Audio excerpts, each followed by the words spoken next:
Rheumatoid arthritis या rheumatoid गठिया से इंडिया में 0.24 से 1% लोग प्रभावित हैं।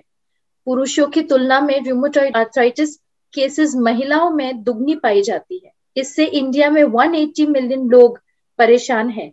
रूमेटॉइड आर्थराइटिस डायबिटीज, एड्स और कैंसर जैसे कई कॉमन बीमारियों की तुलना में ज्यादा लोगों को प्रभावित करती है। लगभग 14% इंडियंस इस बीमारी के लिए डॉक्टर्स को संपर्क करते हैं। रूमेटॉइड आर्थराइटिस अवेयरनेस सीरीज में मेरी सर्कल की टीम कई एमिनेंट रूमेटोलॉजिस्ट से बात कर रही है ताकि लोगों तक रूमेटॉइड आर्थराइटिस से रिलेटेड सभी जानकारी पहुंच सके। हेलो, मैं हूं सना खान और आप देख रहे हैं मेरी सर्कल। आज हमारे साथ है डॉक्टर शैलजा सबनिस। डॉक्टर शैलजा एक कंसल्टेंट फिजिशियन और रूमेटोलॉजिस्ट है Nanavati super speciality hospital, Holi spirit hospital, आरोग्य निधि हॉस्पिटल और BSES हॉस्पिटल में। इसके अलावा ये अंधेरी ईस्ट मुंबई में भी प्राइवेट प्रैक्टिस कर रही हैं। हेलो डॉक्टर शैलजा, मेरी सर्कल पे आपका स्वागत है। नमस्ते, good evening to everyone of you. Good evening ma'am. Okay doctor Shailaja, rheumatoid arthritis के साइंस और सिम्टम्स क्या है और उनकी पहचान होने पर डॉक्टर से कब संपर्क करना चाहिए? ये बहुत इम्पोर्टेंट सवाल है क्योंकि बहुत लोग हमारे पास बहुत महीनों या सालों के बाद पहुंचते हैं एक्चुअली, और बहुत जगह जगह घूमते रहते हैं। तो अगर आपके जॉइंट्स में, गठियों में कभी भी सूजन आए, दर्द हुआ और सुबह सुबह अगर उनको बहुत स्टिफनेस लगा, मतलब क्या कि अगर मैं सुबह उठ जाती हूँ और बहुत जोड़ों में दर्द होता है, जो दर्द जैसे जैसे मैं एक्टिविटी करती हूँ या एक्सरसाइज करती हूँ तो दर्द कम होने लगता है, तो ये पक्का रूमेटॉइड एक्टिविटी की साइन है। बहुत पेशेंट्स को ऐसे लगता है कि सुबह जब भी आप उठ जाते हो तो बहुत लो ग्रेड फीवर, थोड़ा 100 डिग्री 99 डिग्री फीवर होता है, जनरल बॉडी एक होने लगता है। और दूसरी चीज हम लोग देखते हैं कि अगर ये लोग ट्रीटमेंट टाइम पे नहीं लेते तो 6 महीने से 2 सालों में उनके जॉइंट्स टेढ़े मेढ़े होने लगते हैं। सब पेशेंट्स हमारे साथ जब आते हैं, एक 20 साल पहले जब भी आते थे तो बहुत बार उनकी उंगलियां ऑलरेडी टेढ़ी हो जाती थी या वो चल फिर भी नहीं सकते थे। मतलब अभी भी मेरे पास बहुत यंग पेशेंट्स आते हैं जो बोलते हैं कि मैडम हमारा कॉलेज का एग्जाम मिस हो रहा है या स्कूल जाने को तकलीफ हो रही है, या लेडीज बोलती है, औरतें बोलती है कि सुबह उठ के चाय बनाना भी मुश्किल है, पलंग से उतरना मुश्किल है। तो इसे हम अर्ली मॉर्निंग स्टिफनेस बोलते हैं। तो अगर आपका ये अर्ली मॉर्निंग स्टिफनेस सुबह आपका अगर 30 मिनट के ऊपर है तो आपको तुरंत एक आधा रूमेटोलॉजिस्ट को कंसल्ट करना बहुत जरूरी है। या आपके जो जनरल प्रैक्टिशनर्स है या डॉक्टर्स जिनको आप कंसल्ट करते हैं उनको एटलीस्ट पूछिए कि यहाँ पास में कहाँ रूमेटोलॉजिस्ट अवेलेबल है। अभी मुंबई शहर में तो हम लोग का काफी बड़ा ग्रुप है, अराउंड 40 रूमेटोलॉजिस्ट है ट्रेन मुंबई सिटी में ही। तो 20 साल पहले ये बहुत कम अवेलेबिलिटी होती थी, पर अभी हमें सब अवेलेबिलिटीज है, गूगल सर्च कर सकते हैं, पर आप खुद से ट्रीटमेंट लेना नहीं करना है। क्योंकि बहुत पेशेंट क्या गलती करते हैं कि एक बार तो जाके आते हैं रूमेटोलॉजिस्ट के बाद और फिर फॉलो अप छोड़ देते हैं। तो मैं ये सबको मैसेज देना चाहती हूँ कि आप बिल्कुल डिप्रेस्ड या फ्रस्ट्रेटेड मत होइए। लाइफ एक बीमारी अगर किसी डॉक्टर ने आपको बोला कि आपको संधिवात हो गया है तो बहुत पेशेंट्स एकदम शैटर हो जाते हैं लाइफ में कि अभी मुझे ये एज में 30 साल पे या 20 साल पे डायग्नोसिस हुआ है। जब भी आप डॉक्टर्स को पूछते हैं तो बहुत बार डॉक्टर्स बोलते हैं ये 40 या 50 साल के बाद होता है, पर एक्चुअली ऐसे नहीं है। हमारे पास यंग पेशेंट्स भी आते हैं, 6 साल 10 साल। हाँ, जरूरी ये है कि 30 और 40 साल में हम ज्यादा पेशेंट्स देखते हैं। आपने अभी अभी जैसे मुझे पूछा था, तो इंसिडेंस इंडिया में एवरेज जो अरविंद चोपड़ा सर पूना के हैं उन्होंने कैलकुलेट किया है तो वो 0.7% है। तो हमारी करोड़ों की पॉपुलेशन है और 0.7% मतलब कितने लाखों या नियरली करोड़ों के संख्या में रूमेटॉइड आर्थराइटिस है। 7 गुना ज्यादा ये फीमेल्स में पाया जाता है या औरतों में पाया जाता है। पर क्या होता है कि औरतें हमेशा ब्रेड विनर नहीं होती है, कमाती नहीं है, तो बहुत बार वो डॉक्टर के पास बहुत देरी से पहुंचती है। तो ये इम्पोर्टेंट चीज है कि जल्दी डायग्नोज करो। हम लोग हमेशा सबको बोलते हैं कि early diagnosis is important, treat adequately and aggressively. बहुत बार लोग बोलते हैं इतनी गोलियां खानी जरूरी है क्या, या ये गोलियां जरूरी है, कितने दिन खाना है, या बहुत बार पूछते हैं कि रूमेटॉइड क्यूरेबल नहीं है क्या। हम लोग बोलते हैं जब भी आपको डायबिटीज बोला जाता है आप ट्रीटमेंट लेते हैं ना, तो अगर आप ट्रीटमेंट टाइम पे और अगर एडिक्वेटली ले शुरुआत से तो बहुत अच्छी बात है। सेकेंड इम्पोर्टेंट चीज हम लोग यही भी बोलते हैं कि जब भी हमने पढ़ाई की तभी हम लोग भी बहुत पीछे थे। मतलब हमें सिर्फ बताया जाता था बोन और जॉइंट में है, हड्डियों में है। अभी हमें पता है रूमेटॉइड से क्या क्या प्रॉब्लम्स हो सकती है। जैसे खून कम हो जाता है, बहुत बार इससे कार्डियक मतलब हार्ट अटैक्स या स्ट्रोक्स जल्दी आता है अगर ट्रीटमेंट नहीं लिया तो ये बहुत लोगों को पता नहीं होता है। तीसरी चीज हम देखते हैं कि बहुत बार ये पेशेंट्स जब भी हम मिलते हैं, हम हार्डली कंसल्टिंग में 15 मिनट से भी कम टाइम दे सकते हैं। तो बहुत बार ऐसे देखा जाता है कि ये पेशेंट्स बहुत डिप्रेस्ड होती है और एक्चुअली वो जस्ट स्माइल दिखाती है, हेलो डॉक्टर बोलती है, पर उनके पीछे बहुत एक सच छुपा रहता है जो हम कभी देखते भी नहीं है।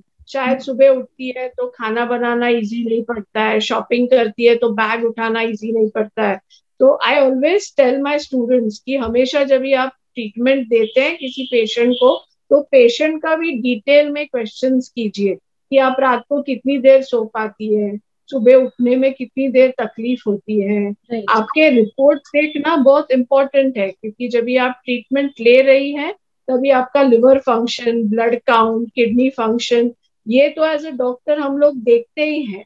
पर जब हम पूछते हैं पेशेंट्स को तभी हमें जैसे जैसे अभी मैं प्रैक्टिस में थोड़ी बूढ़ी हो गई हूँ तो और भी एक्सपीरियंस मिल रहा है कि ये सिर्फ सवाल इम्पोर्टेंट नहीं है, ये भी सवाल इम्पोर्टेंट है कि आप सुबह उठ के कितना फास्ट काम कर पाती है, आप सचमुच कितने पेन किलर्स और स्टीरॉइड्स ले रही है। हम लोग एनसेड पिल काउंट बोलते हैं क्योंकि कभी कभी क्या हो जाता है, ये जो गोलियां होती है संधिवात की वो हम लोग लिखते हैं 1 महीने की, पेशेंट हमारे पास 2-2.5 महीने के बाद आता है तो एक्चुअली उन्होंने ली नहीं होती है बीच के 15-20 दिन क्योंकि पैसे कम पड़ते हैं। इनफैक्ट ये जब भी कोविड हुआ तो मैंने पेशेंट्स को 6 महीने 9 महीने इतने महीनों के बाद देखा। तो कई लोगों ने 4-5 महीना तो लिया, फिर उनका केमिस्ट प्रिस्क्रिप्शन एक्सेप्ट नहीं कर रहा था हमारा जूना प्रिस्क्रिप्शन, उनको ये पता भी नहीं था कि हम लोग वीडियो कंसल्टेशन पे अवेलेबल है, तो बहुत लोगों ने गोलियां छोड़ दी। तो उसके कारण अभी जो हम पेशेंट्स देख रहे हैं वो काफी बीमार हैं, बीमार इन द सेंस उन्हें हमें वापस ट्रीटमेंट चालू करना पड़ रहा है, टेस्ट करने पड़ रहे हैं। तो ये जरूरी है कि टाइमली आप डॉक्टर के पास पहुंचो, ये इम्पोर्टेंट है। आपको अगर कुछ परेशानियां हैं जैसे आपके बजट में नहीं बैठ रहा है तो जरूर ये डॉक्टर के साथ ओपनली चैट कीजिए। Don't hesitate to tell your doctor कि डॉक्टर इतनी दवाइयां मैं नहीं अफोर्ड कर पाती, तो आपको डॉक्टर थोड़ी सलाह देगा कि ये नहीं ये लेना, जेनेरिक गोलियां ले सकते हैं। पर इम्पोर्टेंट है कि टाइम पे आप डॉक्टर को फॉलो अप कीजिए।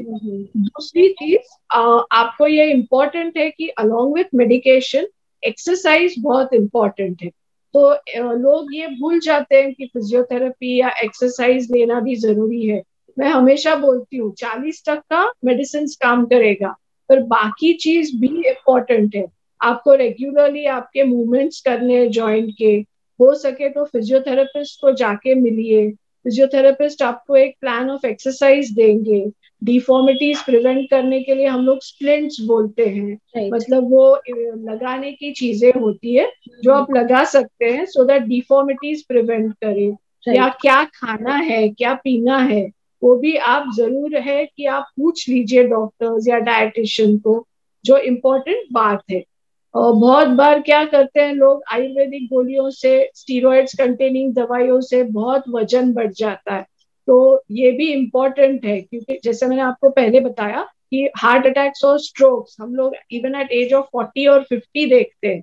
तो हम लोग बोलते हैं पेशेंट्स को कि आपका वजन कम रखना बहुत जरूरी है, आपके लिपिड प्रोफाइल्स, हाँ, कोलेस्ट्रॉल, ट्राइग्लिसराइड्स, ये चेक करना जरूरी है क्योंकि बहुत बार RA पेशेंट्स में हम लोग देखते हैं कि बहुत जल्दी उनका कोलेस्ट्रॉल बहुत हाई हो जाता है और एक दिन एडमिशन होता है आईसीयू में, हम लोग को दूसरे दिन पता चलता है कि आपकी मैडम संधिवात की पेशेंट एडमिट हुई है, कल रात को हार्ट अटैक से। उनको हम लोग ने थ्रोम्बोलिसिस तो किया पर अभी एंजियो करना है, तो आप एक बार फॉलो अप कर लीजिए। तो हमें भी काफी शौक बैठता था पहले, अभी हम लोग हर एक पेशेंट का लिपिड प्रोफाइल एवरी 6 मंथ्स करके उनको ट्रीटमेंट देते हैं। तो वॉकिंग या एक्सरसाइज भी इम्पोर्टेंट है जिससे उनका वेट नहीं बढ़े।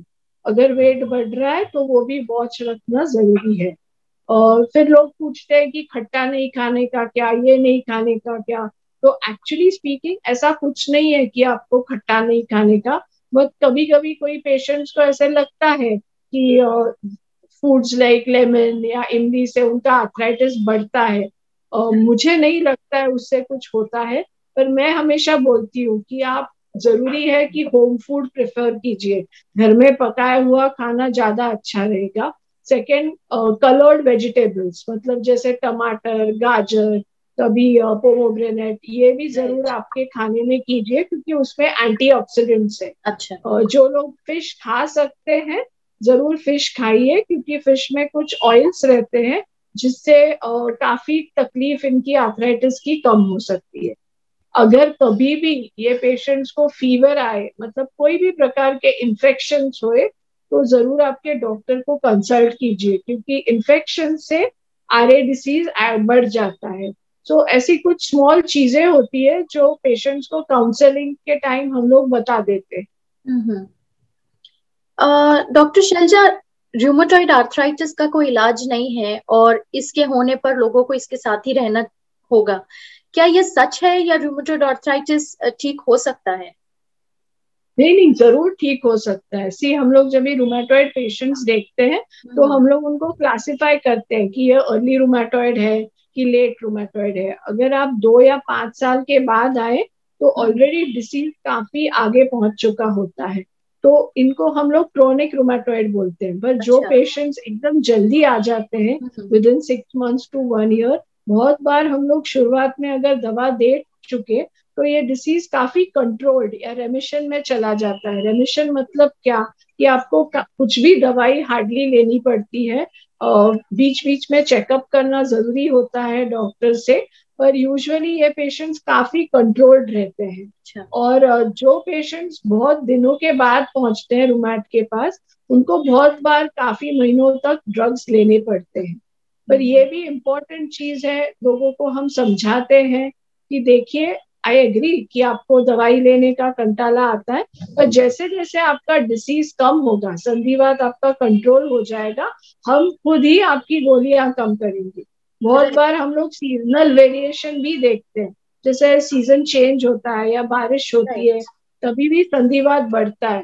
तो हम लोग तभी टाइमली उनको अगर फॉलोअप को बुलाए तो तभी हम लोग स्टेप अप करते हैं। हम लोग कितना डिसीज और कितने जॉइंट्स इन्वॉल्व है, कितना सूजन है, कितना पेन हो रहा है आपको, कितना स्टिफनेस हो रहा है, आपके ब्लड रिपोर्ट्स में कुछ मार्कर्स ऑफ इन्फ्लेमेशन बोलते हैं, मतलब संधिवात कितना है उसको ESR, CRP और आपके जो ब्लड टेस्ट में RA फैक्टर या एंटी CCP लेवल्स होते हैं उसके ऊपर हम लोग कैलकुलेट करते हैं डिसीज एक्टिविटी स्कोर। तो अगर आपका डिसीज एक्टिविटी स्कोर ज्यादा है तो हमें ड्रग्स कंटिन्यू या स्टेप अप करने पड़ते हैं डोज। पर अगर आपका डिसीज एक्टिविटी स्कोर कंट्रोल्ड हो रहा है तो हम हर 3 महीने में वो दवाइयां भी कम करते हैं। इसीलिए हम लोग बोलते हैं कि एटलीस्ट 3 महीने में एक बार एटलीस्ट आप डॉक्टर के पास पहुंचिए। डॉक्टर से कांस्टेंट कांटेक्ट में रहना बहुत कंसल्टेशन बहुत इंपॉर्टेंट है। तो अभी आजकल हम लोग जब सीखते हैं तो उसको ट्रीट टू टारगेट, T2T ऐसे बोलते हैं। So you have a target to achieve for a certain patient, वो करना जरूरी है। एंड सेकेंडली, हर पेशेंट को सेम ड्रग्स नहीं देनी चाहिए, क्योंकि अभी सपोज मैं पोस्ट मेनोपॉजल हूँ, मतलब मेरे पीरियड्स रुक गए हैं, पर अगर कोई पेशेंट कंसीव होना चाहती है, प्रेग्नेंट होना चाहती है, तो वो भी उसने डॉक्टर को बताना जरूरी है, क्योंकि कोई कोई दवा हम लोग अलाउ नहीं करते हैं प्रेगनेंसी के लिए। सो ये इम्पोर्टेंट है कि before you plan a pregnancy you should consult your rheumatologist. आप डॉक्टर को बोलिए कि मैम मेरी शादी हो रही है, तो मैं कौन सी गोलियां ले सकती हूँ, मैं तुरंत बच्चा चाहती हूँ तो उसके लिए कौन सी दवा ले सकती हूँ। सो तो ये एज और डॉक्टर मेडिकल कंडीशंस, एज और मेडिकल कंडीशंस के हिसाब से कंडीशन के हिसाब से आपको टेलर मेड प्रिस्क्रिप्शंस मिलेंगी। राइट। क्योंकि बहुत बार ऐसे हमने देखा है कि पेशेंट्स ने वो दवाइयाँ कंटिन्यू की है जो बिल्कुल देनी नहीं चाहिए ड्यूरिंग राइट। प्रेगनेंसी, और फिर हम लोग को भी पता नहीं पड़ता है कि ये गोलियां हम लोग ने बंद क्यों नहीं रखी। फिर हम देखते हैं डेट्स फाइल में तो पेशेंट 3 साल आई नहीं होती है और पेशेंट कंटिन्यू करती गई क्योंकि उसको बीच में बहुत दर्द हुआ और वो अभी प्रेग्नेंट हुई, तो हमें बहुत परेशानियां होती है फिर। ओके डॉक्टर, रूमेटॉइड आर्थराइटिस एक ऐसी बीमारी है जो असामान्य नहीं है और इंडिया में लगभग 1% आबादी इससे प्रभावित है। क्या आपको लगता है कि इसके सिम्टम्स जल्दी पता चलने से इस रोग से ग्रसित लोगों की संख्या कम हो सकती है? हाँ ऑफ कोर्स, क्योंकि देखिए कि क्या होगा, सपोज अभी एक एग्जांपल देती हूँ, मुंबई सिटी में अगर हम पेशेंट्स को एजुकेट करें, मतलब मैं तो सबको बोलती हूँ कि ये मेरे कुछ वीडियोस हैं तो आप जरूर देखिएगा। क्योंकि बहुत बार ऐसे होता है कि कोई पेशेंट दूसरे कारण से आया होता है पर वो देखता है कि अरे मेरे बहन में या मेरे नेबर में उनको जॉइंट पेन हो रहा है, वो लेके आते हैं। मतलब before, even before they have done कोई ब्लड टेस्ट। अभी आजकल हम लोग माउथ टू माउथ पब्लिसिटी भी देख रहे हैं। राइट। हम लोग बहुत एजुकेशन प्रोग्राम्स कर रहे हैं इंडियन मेडिकल एसोसिएशन में, जिससे इवन डॉक्टर्स जो जिन्होंने बहुत कुछ सीखा नहीं था रूमेटोलॉजी के बारे में, वो अभी सीखने लग गए हैं। क्योंकि क्या हो गया है कि उनको अभी पता चल रहा है कि ये टेस्ट करने बोला था हम लोग को लेक्चर सीरीज में, तो वो हमें करके ही भेजते हैं। तो पेशेंट का भी टाइम वेस्ट नहीं होता है और अर्ली डायग्नोसिस होता है। अभी अगर आप मेरे पास, आप मतलब कोई पेशेंट्स अगर उनको लगा pain, swelling, early morning stiffness है और वो पेशेंट्स जल्दी आ पहुंचे हमारे पास, तो जैसे मैंने बोला 1 या 2 दवाई अगर उन्होंने 2 साल ली तो डिसीज बहुत कंट्रोल हो जाएगा। हम लोग जब पहले लगभग 20-25 साल पेशेंट्स आते थे हमारे पास, बहुत बार वो व्हीलचेयर पे आते थे या हमें होम विजिट्स के लिए बुलाया जाता था। अभी हमारे पास एकदम एक्टिव पेशेंट्स है जो रोज के काम के लिए जाते हैं। या आज ही मैंने सुबह पेशेंट को जिनको मिली 2-3 पेशेंट्स, वो मुझे बोले thank you doctor for making me walk. मतलब आई सेड अरे don't tell me thanks, you came to me, you took medicine for last 2 months properly. No, I never expected कि मैं चल पाऊंगी टाइमली और मैं सुबह उठ के काम पे जाऊंगी। कंप्यूटर का माउस हिलाने भी मुझे नहीं आ रहा था, एक पेशेंट ने बोला। या एक इंजीनियर पेशेंट थी, वो बोली सुबह रोज मैं उठ नहीं सकती थी। डॉक्टर्स होते हैं जो ओटी लिस्ट हमेशा दोपहर को कर देते हैं क्योंकि वो सुबह ऑपरेशन करने में तकलीफ होती है। तो ऐसे पेशेंट्स को अगर हम अर्ली ट्रीट करें तो उनका जो स्माइल देखते हैं और वो थैंक्स बोलते हैं, वो सचमुच मन से होता है। या यू फील गुड, मतलब आई ऑलवेज फील कि that really tells the doctor, yeah, your treatment protocol is right. So early detection बहुत important है। डिटेक्शन बहुत इम्पोर्टेंट है, प्रॉपरली ट्रीटमेंट जरूरी है, उन्हें प्रॉपर गाइडेंस की जरूरी है, फिजियोथेरेपी की जरूरी है, रेगुलर चेकअप्स। किसी किसी को 3 महीने में नहीं आ सकते, बाहर गांव रहते हैं। बहुत पेशेंट्स हमारे पास ये भी है कि गोवा से आते हैं, उदयपुर से आते हैं, भिलवाड़ा से आते हैं। तो ये स्टेट से जब भी आते हैं तो हम लोग उनको बोलते हैं एटलीस्ट वीडियो कंसल्ट करो, हमें ये रिपोर्ट्स भेजो टाइम पे, फिर हम लोग उनको प्रिस्क्रिप्शन चेंज करके देते हैं। अभी व्हाट्सएप में भी प्रॉब्लम्स आती है क्योंकि लीगल प्रॉब्लम्स भी आ रही है, पर फिर भी it is better than not doing any test. So I always feel क्योंकि वंस इन 6 मंथ्स आइए, but remain in touch with your doctor once in 2 months at least. तो पेशेंट खुद अपना खुद का सबसे ज्यादा इम्पोर्टेंट, और एक बार उनको भरोसा हो जाता है ना आप पे तो बहुत फायदा हो जाता है। मतलब ऐसे पेशेंट्स है जो अभी 20-20 साल से आते हैं और लोग मुझे बोलते हैं अरे डॉक्टर आपको पता है आपने कभी लास्ट मुझे पहली बार देखा था ये साल में। तो मैं बोलती हूँ रियली मैं भी भूल गई शायद, पर हाँ सचमुच 20 साल 22 साल हो गए। अभी उनके बच्चे भी हो गए हैं और वो मुझे दिखाने आते हैं कि मेरी बेटी अभी 21 साल की है, उसको होगा क्या, ये नेक्स्ट क्वेश्चन होता है। तो ये भी है कि हम लोग उनको बोलते हैं कि ऐसा जरूरी नहीं है कि आपको संधिवात है मतलब आपके बच्चों को होगा, एब्सोल्युटली नहीं। Hereditary factor is known hardly in 15 to 20%। अच्छा। हाँ, अगर आपको ऐसे लगे कि आपके लड़की को स्वेलिंग है, जॉइंट पेन है, तो डेफिनेटली आपने एक सीख ली है कि जल्दी जाना है आपके डॉक्टर के पास, तो आप भी आपके गांव में या आप यहीं रह रही है तो हम लोग सब है ही। पर अभी क्या होता है, कोई स्टेट्स में या कोई सिटीज में बहुत रूमेटोलॉजिस्ट है। राइट। कई कई बार ऐसे होता है कि states like Madhya Pradesh have yet only 4 or 5 rheumatologists for the whole state. Even in Maharashtra अगर हम देखें, हम अभी महाराष्ट्र में बैठे हैं, तो मुंबई में हम लोग 40-45 लोग हैं, पर अगर आप बाजू में गए, अभी बहुत यंग रूमेटोलॉजिस्ट हफ्ते में या 2 हफ्ते में एक बार बाहर जाके ट्रीटमेंट दे रहे, पर पूरे गोवा में हार्डली 2 रूमेटोलॉजिस्ट है। तो ये बहुत दिक्कत होती है, अपॉइंटमेंट्स नहीं मिलते हैं रूमेटोलॉजिस्ट के। आप अगर पेशेंट्स को इंटरव्यू करेंगे तो आपको शायद ये भी फीडबैक्स मिल सकते हैं। राइट, सही बात तो है। हाँ, जरूरी है कि आपको ढूंढना है जो भी पास में है। बहुत बार हम लोग उनके एमडी फिजिशियंस को नोट देते हैं कि हमने ये ट्रीटमेंट स्टार्ट किए। दूसरी इम्पोर्टेंट बात है कि लोगों को पता भी नहीं होता है कि जो दवाई यूएस या यूके में मिलती है वो अभी इंडिया में अवेलेबल है।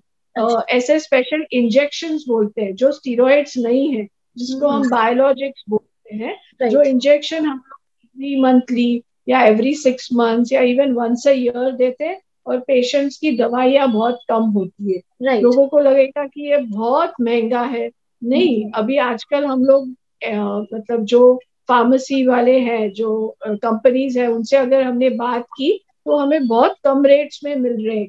एक दिन के एडमिशन में या विदाउट एडमिशन भी आपको ये दवाइयाँ ले सकते हैं।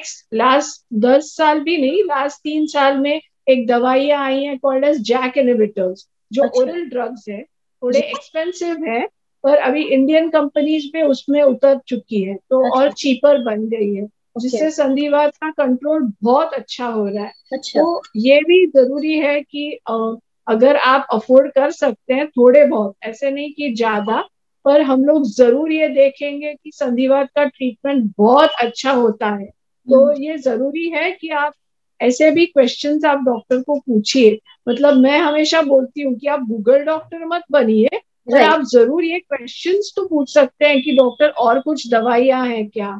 सपोज आप कंपनी थ्रू इंश्योर्ड है या आपका पर्सनल इंश्योरेंस है, तो आप डॉक्टर को पूछ सकते हैं कि ऐसे मुझे इंजेक्शन लेने की जरूरत है क्या।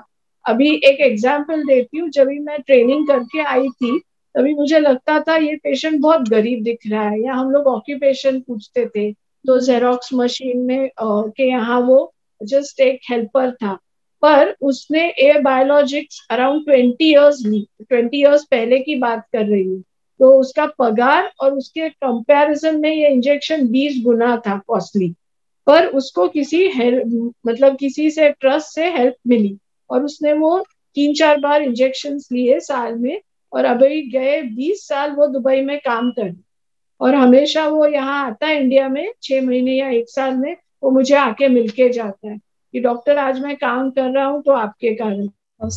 तो ये मुझे एक लेसन मिला, सीख मिली कि आप डेफिनेटली हर पेशेंट को ये बताइए कि आपको ये इंजेक्शन की जरूरी है, और आपका डिसीज गोलियों से कंट्रोल नहीं हो रहा है, तो अगर आप ये इंजेक्शन ले पाए, किसी की मदद मिले, तो जरूर लीजिए।